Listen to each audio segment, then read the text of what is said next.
வணக்கம். இது ஐபிசி தமிழின் செய்தி நேர. முதலில் தலைப்புச் செய்திகள்.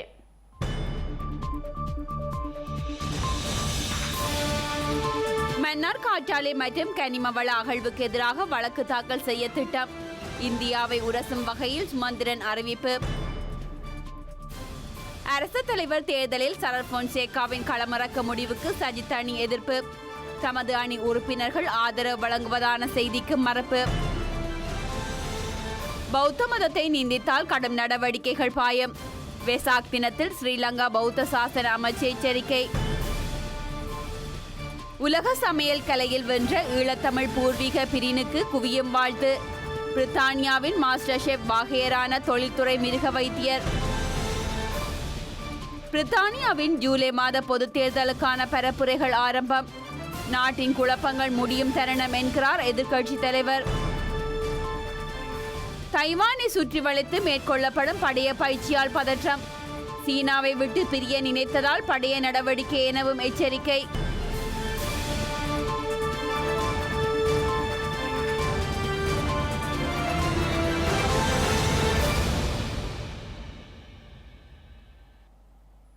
இனி தொடர்பான விரிவான செய்திகள். ஐக்கிய நாடுகள் மனித உரிமை பேரவையின் செப்டம்பர் மாத அமர்வின் போது ஸ்ரீலங்கா தொடர்பான பொறுப்புக்கூறல் திட்டத்தின் ஆணையை புதுப்பிக்க வேண்டியதின் அவசியத்தை மனித உரிமைகள் கண்காணிப்பகம் வலியுறுத்தியுள்ளது. இலங்கையில் இடம்பெற்ற மனித உரிமைகள் மீறல்களுக்கு பொறுப்பானவர்களை நீதியின் முன் நிறுத்துவதற்கு உலகில் உள்ள வழக்கு தொடர்நர்கள் ஐநாவினால் சேகரிக்கப்பட்ட ஆதாரங்களை பயன்படுத்துவது மிகவும் முக்கியமானது எனவும் கண்காணிப்பகத்தின் ஆசிய பிராந்திய பணிப்பாளர் எலைன் பியர்சன் குறிப்பிட்டுள்ளார். இலங்கையில் இடம்பெற்ற போரில் வலிந்து காணாமல் ஆக்கப்பட்டமை தொடர்பாக ஆயிரக்கணக்கான தீர்க்கப்படாத சம்பவங்கள் குறித்து தேர்வொன்றை எட்டும் வகையில் சர்வதேச வழக்கு தொடுத்தல் மற்றும் ஏனைய பொறுப்புக்கூறல் நடவடிக்கைகளுக்கு அழைப்பு விடுத்துள்ள ஐநாவின் மனித உரிமைகள் அலுவலகம் அறிக்கையொன்றை வெளியிட்டிருந்தது.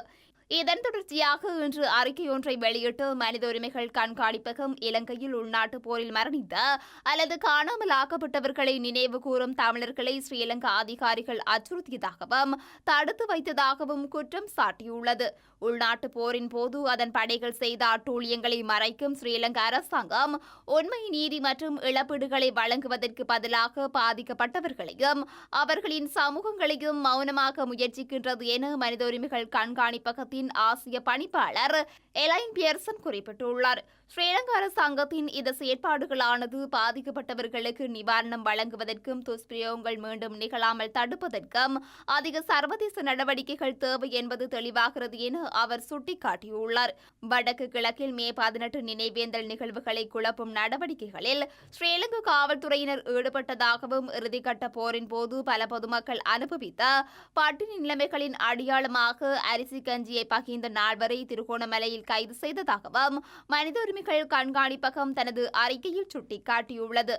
மேலும் வலிந்து காணாமல் ஆக்கப்பட்டவர்களின் உறவினர்களையும் ஏனைய சிலரையும் மொழிவாய்க்கால் நினைவுகளில் கலந்து கொள்வதையும் தடுக்கும் வகையில் நீதிமன்ற உத்தரவுகளை பெற்றிருந்த ஸ்ரீலங்கா காவல்துறையினர் நினைவேந்தல் நிகழ்வுகளில் தலையீடு செய்து அதனை தடுத்து நிறுத்தியிருந்தனர் எனவும் கண்காணிப்பகம் குறிப்பிட்டுள்ளது. 15 ஆண்டுகளில் பாதிக்கப்பட்டவர்களின் உரிமைகளை உணர்ந்து கொள்வதில் உறுதியான முன்னேற்றம் இல்லை என்றும், எனவே மீண்டும் நிகழும் உண்மையான ஆபத்து உள்ளது எனவும் ஐநாவின் இலங்கை தொடர்பான பொறுப்புக்கூறல் திட்டம் கண்டறிந்தது எனவும் கண்காணிப்பகம் சுட்டிக்காட்டியுள்ளது.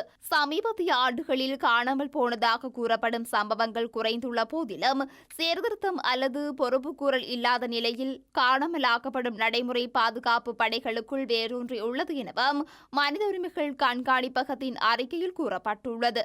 கடந்த ஏப்ரலில் ஒருவரை ரகசிய காவலில் வைத்து தாக்கி அவருக்கு கொலை மிரட்டல் விடுத்ததற்கான ஆதாரங்களை விசாரிக்குமாறும் சட்டமா அதிபரிடம் இலங்கை மனித உரிமைகள் ஆணைக்குழு கேட்டுள்ளதாக கண்காணிப்பகம் சுட்டிக்காட்டியுள்ளது. இந்த நிலையில் ஐக்கிய நாடுகளின் அறிக்கையின் பரிந்துரைகளை ஸ்ரீலங்கா அரசாங்கம் உடனடியாக நிறைவேற்ற வேண்டும் என மனித உரிமைகள் கண்காணிப்பகம் வலியுறுத்தியுள்ளது. இதில் வலிந்து காணாமல் ஆக்கப்பட்டவர்களின் எண்ணிக்கையை ஏற்றுக்கொள்வது, அது குறித்து உடனடி மற்றும் நம்பகமான விசாரணைகளை மேற்கொள்வது, பாரிய புதைகுழிகளை விசாரிக்க சர்வதேச தொழில்நுட்ப உதவியை நாடுவது, சுதந்திரமான வழக்கு தொடர் அதிகாரத்தை நிறுவுவது மற்றும் பயங்கரவாத தடை சட்டத்தை நீக்குவது ஆகியன அடங்கும் வழங்குவதாகவும் கண்காணிப்பகம் குறிப்பிட்டுள்ளது. அனைத்து விதமான செல்வாக்குகளையும் பயன்படுத்தி ஸ்ரீலங்கா அரசாங்கத்தை நடவடிக்கை எடுக்க அழுத்தம் கொடுப்பது, அகழ்வு நடவடிக்கைகளுக்கான தொழில்நுட்ப உதவிகளை வழங்குவது, உலகளாவிய அதிகார வரம்பிற்குட்பட்டு வெளிநாடுகளில் வழக்கு தொடர்வது, ஐநா அமைதி காக்கும் நடவடிக்கைகளில் ஈடுபட்டுள்ள இலங்கையர்களை கடுமையாக ஆய்வு செய்வது உள்ளிட்ட அனைத்து பரிந்துரைகளையும் வெளிநாட்டு அரசாங்கங்களும் ஐநா முகவர் நிறுவனங்களும் நடைமுறைப்படுத்த வேண்டும் என கண்காணிப்பகம் கூறியுள்ளது. பலவந்தமாக காணாமல் ஆக்கப்பட்டவர்கள் பற்றிய கொடூரமான பதிவை இலங்கை கொண்டுள்ளதாக கூறியுள்ள கண்காணிப்பகத்தின் ஆசிய பிராந்திய பணிப்பாளர் எலைன் பியர்சன், இது பாதிக்கப்பட்டவர்களின் குடும்பங்களுக்கு ஆழ்ந்த துன்பத்தை ஏற்படுத்துவதுடன் நாட்டின் எதிர்காலத்தில் மீறல்கள் ஏற்படுவதற்கான ஆபத்தையும் ஏற்படுத்துகிறது என கூறியுள்ளார். காற்றாலை மின்சாரம் மற்றும் கனிம மணல் அகழ்வினை மேற்கொள்வதற்கு மன்னார் பொருத்தமான இடம் இல்லை என நாடாளுமன்ற உறுப்பினர் M.A. சுமந்திரன் தெரிவித்துள்ளார். இதனால் காற்றாலை மின்சாரம் மற்றும் கனிம மணல் அகழ்விற்கு எதிராக அடுத்த வாரம் நீதிமன்றத்தை நாடவுள்ளதாக அவர் கூறியுள்ளார். மன்னார் பொது அமைப்புகளின் ஒன்றிய தலைவர் V.S. சிவகரன் ஏற்பாடு செய்த விசேட கூட்டத்தின் பின்னர் இடம்பெற்ற ஊடகவியலாளர் சந்திப்பிலேயே அவர் இதனை குறிப்பிட்டுள்ளார்.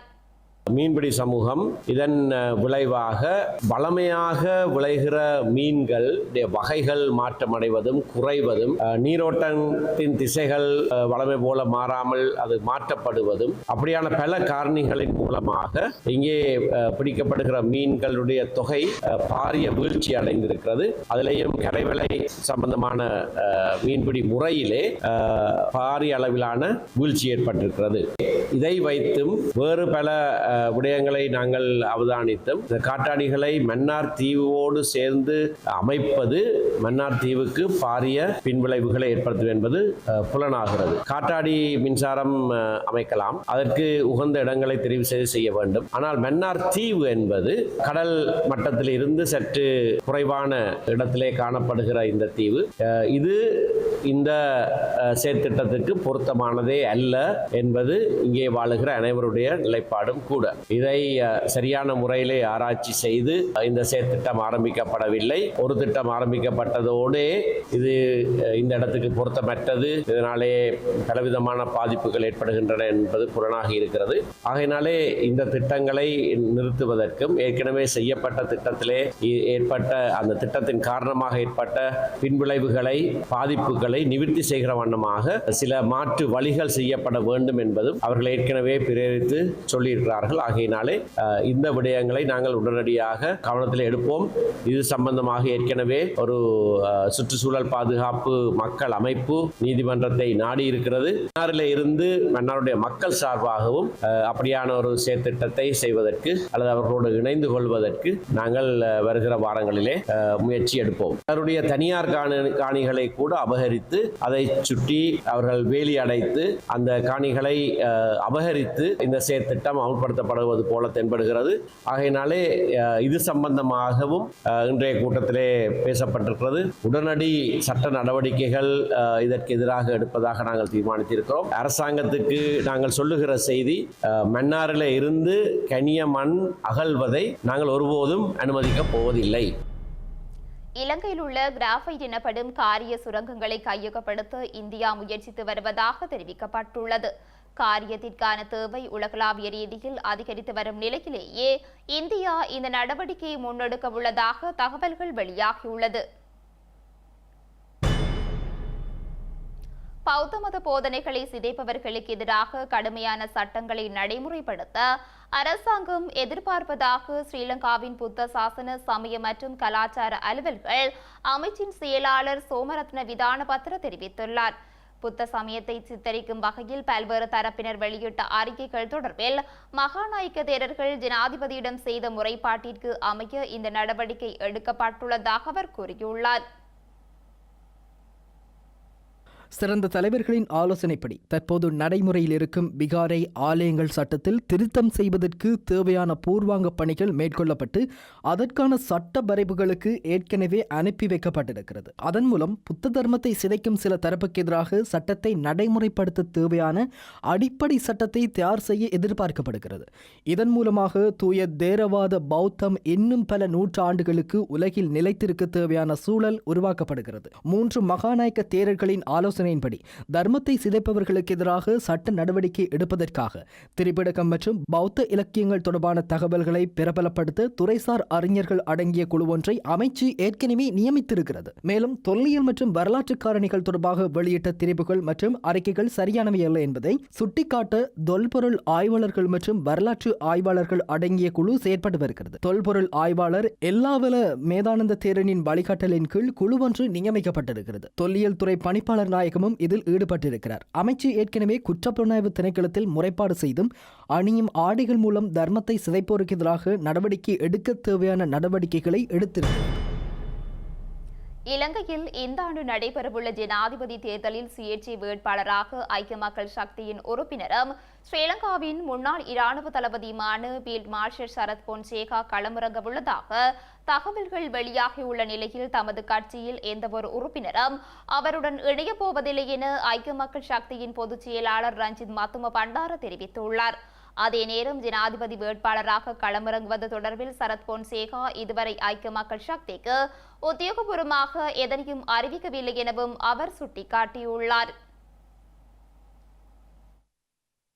இலங்கையில் இந்த ஆண்டு நடைபெறவுள்ள ஜனாதிபதி தேர்தலில் ஐக்கிய மக்கள் சக்தியின் உறுப்பினரும் ஸ்ரீலங்காவின் முன்னாள் ராணுவ தளபதி ஃபீல்ட் மார்ஷல் சரத் பொன்சேகா களமிறங்க உள்ளதாக தகவல்கள் வெளியாகியிருந்தன.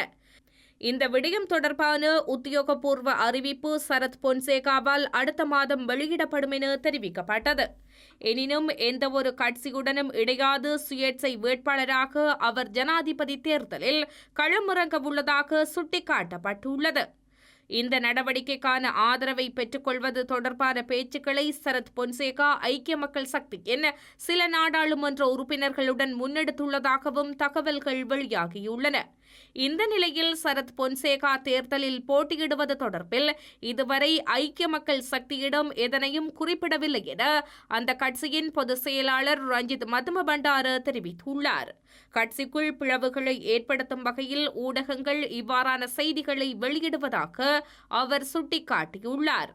ஐக்கிய மக்கள் சக்தியின் சில உறுப்பினர்கள் கட்சியை விட்டு பிரிந்து சென்றுள்ளதாகவும் வேறு கட்சிகளுடன் இணைய நடவடிக்கை எடுத்துள்ளதாகவும் ஊடகங்களில் வெளியாகும் செய்திகள் உண்மைக்கு புறம்பானவை எனவும் அவர் கூறியுள்ளார்.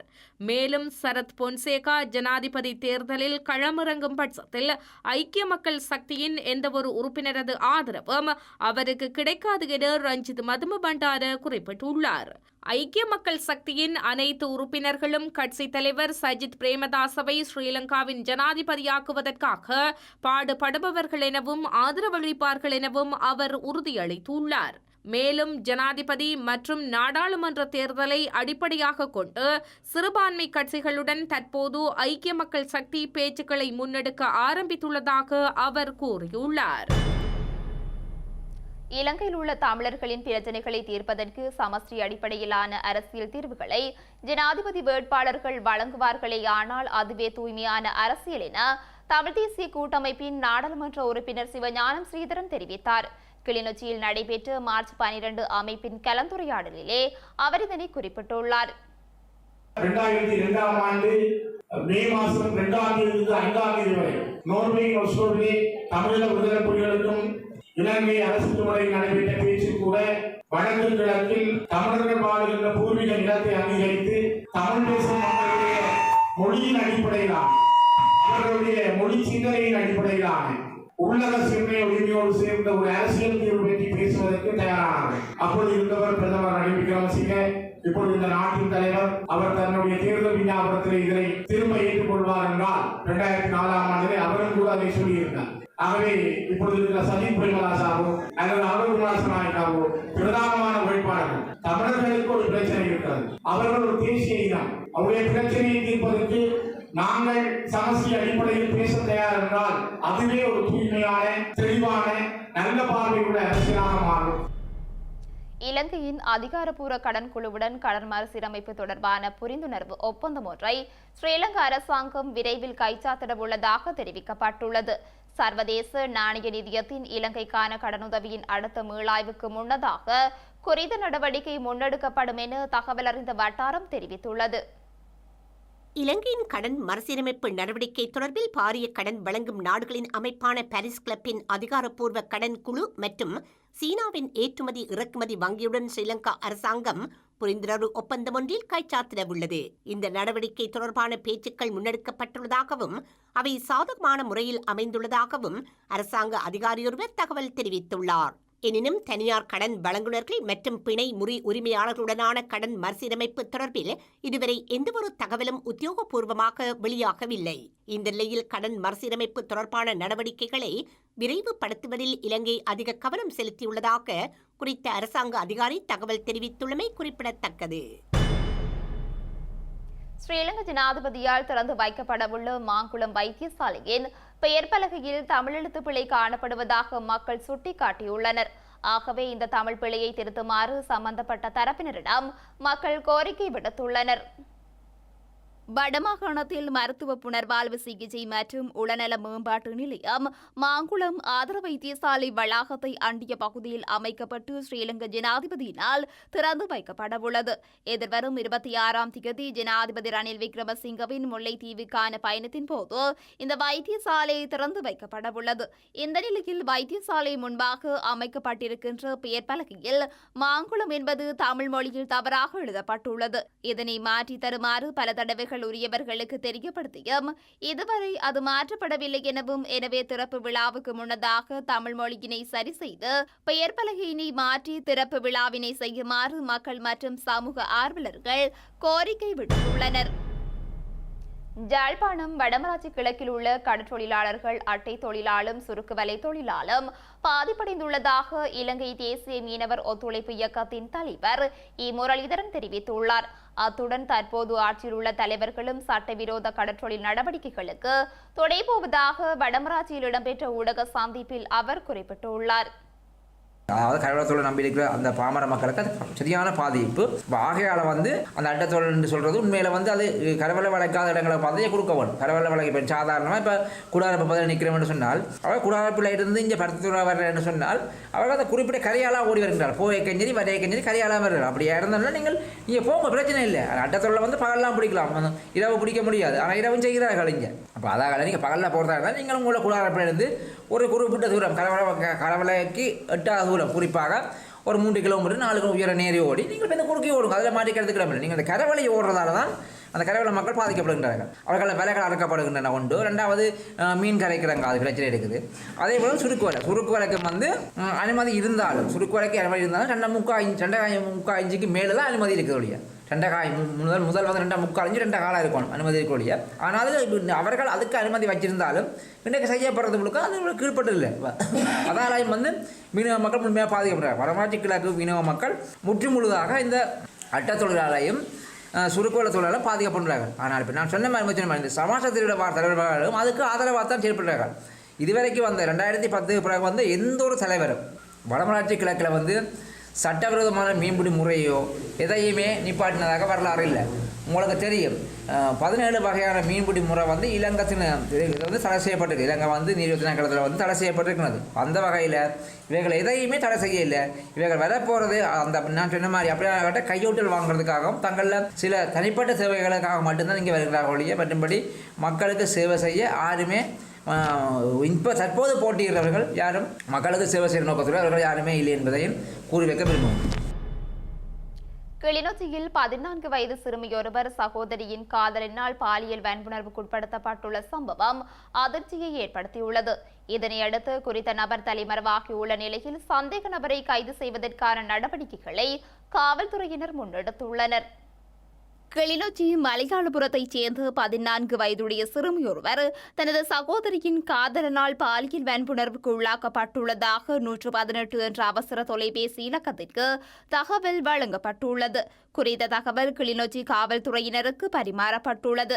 கிளிநொச்சி காவல்துறையினரால் மேற்கொள்ளப்பட்ட விசாரணையின் போது குறித்த சிறுமி பாலியல் வன்புணர்வுக்குட்படுத்தப்பட்டமை தெரியவந்துள்ளது.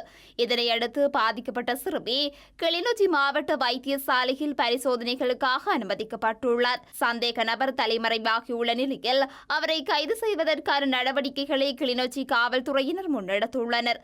சம்பவம் தொடர்பிலான மேலதிக விசாரணைகளை கிளிநொச்சி காவல்துறையினர் முன்னெடுத்துள்ளனர். மட்டக்களப்பில் 2023ஆம் ஆண்டு பெரும்போக வேளாண்மை செய்கையில் பாதிப்பை எதிர்நோக்கிய விவசாயிகளுக்கு அரசாங்கத்தினால் வழங்கப்பட்ட நட்டஈட்டு தொகையை அதே திணைக்களத்தில் கடமையாற்றும் நபர் மோசடியான முறையில் பெற்றுள்ளதாக விவசாயி ஒருவர் குற்றம் சுமத்தியுள்ளார்.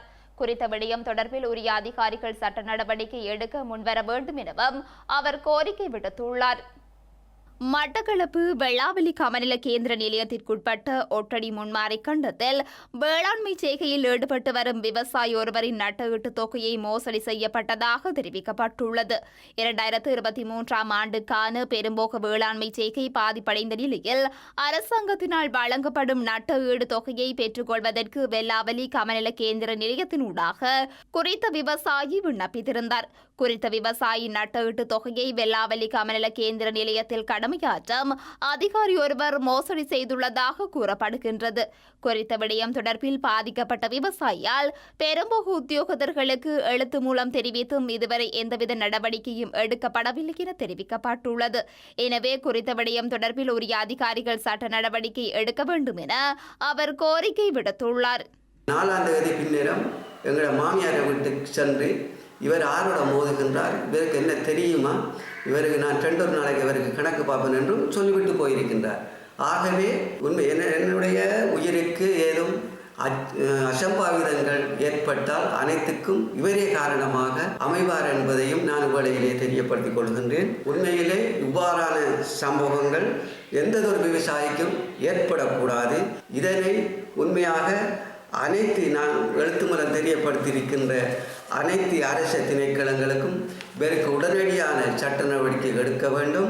எடுத்து இவருக்கு உண்மையிலே இவர் விவசாய திணைக்களத்துக்கு கடமை புரிவதற்கு பொருத்தமானவர் என்பதை முதல் தேடி பார்க்க வேண்டும். தேடி பார்த்து இவருக்குரிய சட்ட நடவடிக்கை எடுக்க வேண்டும்.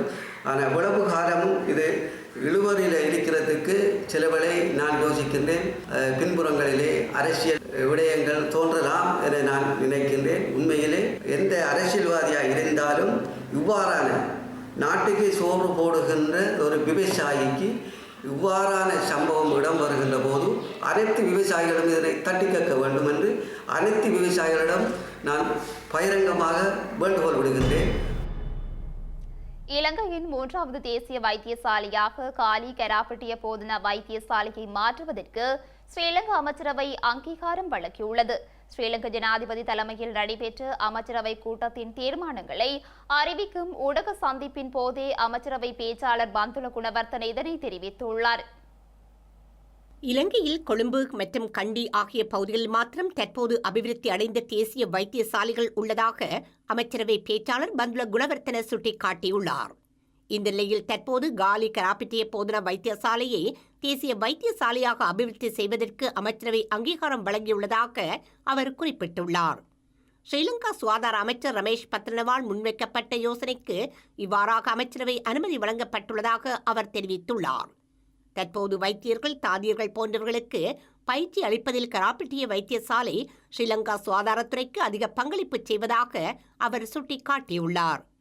ருகுண பல்கலைக்கழக மாணவர்களுக்கு மருத்துவ பயிற்சியை வழங்கும் வைத்தியசாலையாக காலி கராப்பிட்டிய போதனா வைத்தியசாலை திகழ்வதாகவும் பந்துல குணவர்த்தன சுட்டிக்காட்டியுள்ளார். இதேவேளை பொத்துவில் ஆதார வைத்தியசாலையை அபிவிருத்தி செய்வதற்கும் அமைச்சரவை அங்கீகாரம் வழங்கியுள்ளதாக அவர் தெரிவித்துள்ளமை குறிப்பிடத்தக்கது.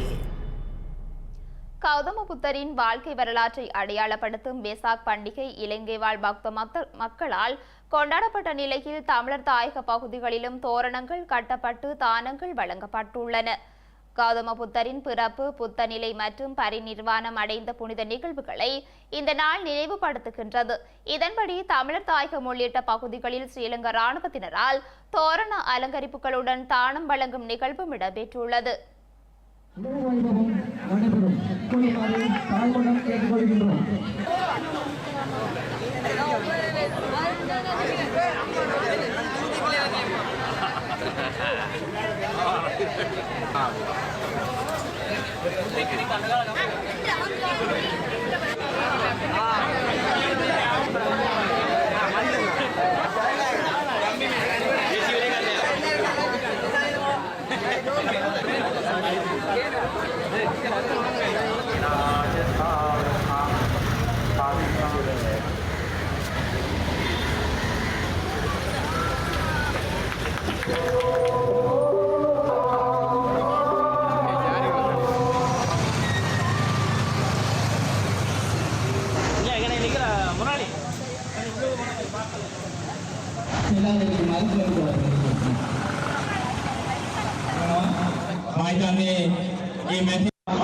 නියෝජ්‍ය පුස්පතුමාගේ මෙතනගේ සුරතින් මේ බත් පාර්සල් ලබා දීම ඉෂ්ට සිද්ධ කරනවා.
வரலாற்று சிறப்புமிக்க யாழ்ப்பாணம் சுதுமலை ஸ்ரீ புவனேஸ்வரி அம்பாள் ஆலயத்தின் தீர்த்த உற்சவம் இன்று இடம்பெற்றுள்ளது. இதன்போது பெண்கள் பால்குட பவனி எடுத்து தமது நேர்த்திக் கடன்களை நிறைவேற்றியுள்ளனர்.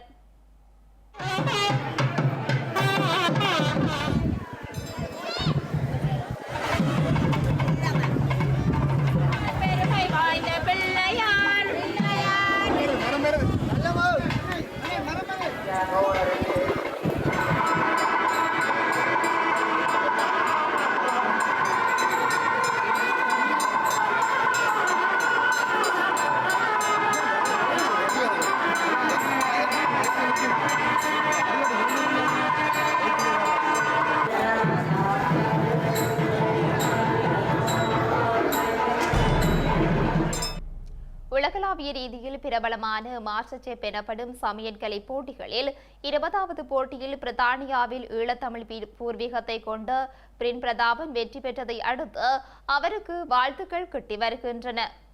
பிரான்சில் ஈழத்தமிழ் பூர்வீகத்தை கொண்ட தர்சன் சிறந்த குச்சி பானை தயாரிக்கும் போட்டியில் கடந்த வருடம் வெற்றி பெற்ற நிலையில் இந்த வருடம் பிரித்தானியாவின் மாஸ்டர் ஷெஃப் சாம்பியன் எனப்படும் சமையல் கலையின் பிரதான வாகையராக பிரின் பிரதாபன் வெற்றி பெற்றுள்ளார். தொழில்முறை ரீதியில் கால்நடை மருத்துவராக பணியாற்றும் பிரிஸ்டல் பகுதியைச் சேர்ந்த 29 வயதான பிரின் பிரதாபன் 8 வாரங்களாக தொடர்ந்த கடினமான போட்டிகளில் தன்னுடன் போட்டியிட்ட 57 போட்டியாளர்களை வெற்றி கொண்டு இறுதியாக வாகையர் பட்டத்தை தட்டியுள்ளார். தனது இந்த வெற்றிக்கு இலங்கையை பூர்வீகமாக கொண்ட தனது பெற்றோருக்கு இருந்த தமிழ் பாரம்பரிய உணவு மீதான பிடிப்பே காரணம் எனவும் அவர்களிடமிருந்த அற்புதமான காரமான சமையல் பின்னணியை கற்றுக்கொண்டதாகவும் அவர் குறிப்பிட்டுள்ளார். தனது சமையல் கலை தமிழ் பாரம்பரியம் மற்றும் பிரித்தானிய கலவையாக உருவாகியுள்ளதாகவும் பிரின் குறிப்பிட்டுள்ளார். இந்த போட்டியில் நடுவரான ஜான் தெரிவித்த கருத்தில் பிரின் அற்புதமான திறமையுடைய அசாதாரண சமையல்காரர் என்ற புகழாரம் சூட்டப்பட்டுள்ளது. மேலும் சில உள்ளூர் செய்திகள் தொடர்கின்றன.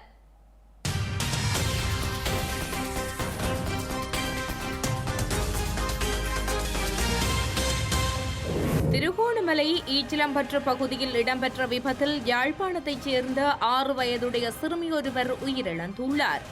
யாழ்ப்பாணம் பருத்தித்துறையைச் சேர்ந்த கணவன் மனைவி இருவரும் 2 பிள்ளைகளுடன் மட்டக்களப்பு நோக்கி பயணித்த நிலையில் மகிழுந்து வேக கட்டுப்பாட்டை இழந்து வீதியை விட்டு விலகி விபத்துக்குள்ளாகியுள்ளது. இதன்போது 6 வயதுடைய நிதர்சன் ஆதித்யா என்னும் சிறுமி உயிரிழந்துள்ளதுடன் சிறுமியின் சகோதரனான 4 வயதுடைய நிதர்சன் ஆதிரேஸ் என்னும் சிறுவன் படுகாயமடைந்துள்ளார். வெஷாக் பௌர்ணமி தினத்தை முன்னிட்டு வவுனியா விளக்கமறியல் சிறைச்சாலையில் இருந்து 3 கைதிகள் இன்றைய தினம் விடுதலை செய்யப்பட்டுள்ளனர். வெஷாக் பௌர்ணமி தினத்தை முன்னிட்டு அரசியலமைப்பின் 34வது சரத்தில் வழங்கப்பட்டுள்ள அதிகாரங்களுக்கு அமைவாக கைதிகளுக்கு ஜனாதிபதி பொது மன்னிப்பு வழங்கப்பட்டுள்ளமையின் அடிப்படையில் நாடளாவிய ரீதியில் 278 கைதிகள் விடுதலை செய்யப்பட்டுள்ளமை குறிப்பிடத்தக்கது.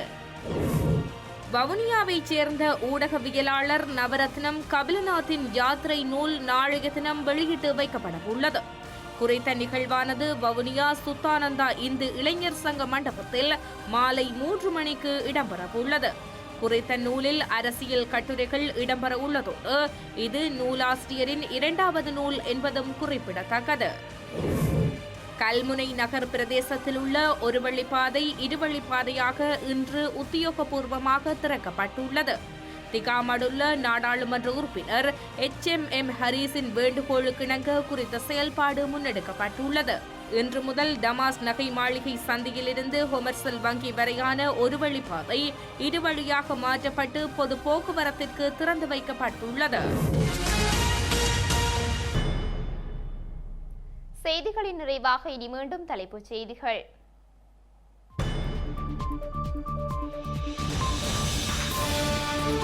மன்னார் காற்றாலை மற்றும் கனிம வள அகழ்வுக்கு எதிராக வழக்கு தாக்கல் செய்ய திட்டம். இந்தியாவை உரசும் வகையில் சுமந்திரன் அறிவிப்பு. அரசு தலைவர் தேர்தலில் சரத் பொன்சேகாவின் களமிறக்க முடிவுக்கு சஜித் அணி எதிர்ப்பு. தமது அணி உறுப்பினர்கள் ஆதரவு வழங்குவதான செய்திக்கு மறுப்பு.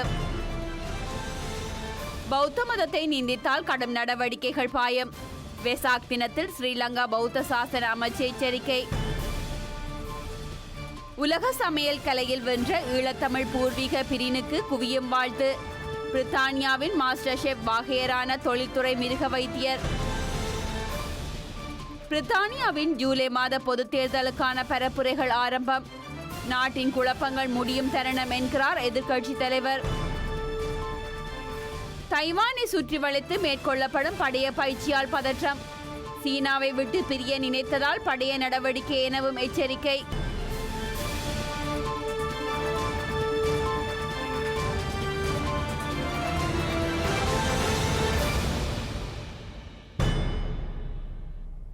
இத்துடன் IBC தமிழின் செய்தி நேரம் நிறைவடைகின்றது. உடனுக்குடன் செய்திகளை அறிந்து கொள்ள IBCTamil.com என்ற இணையதளத்தினை பார்வையிடுங்கள். வணக்கம்.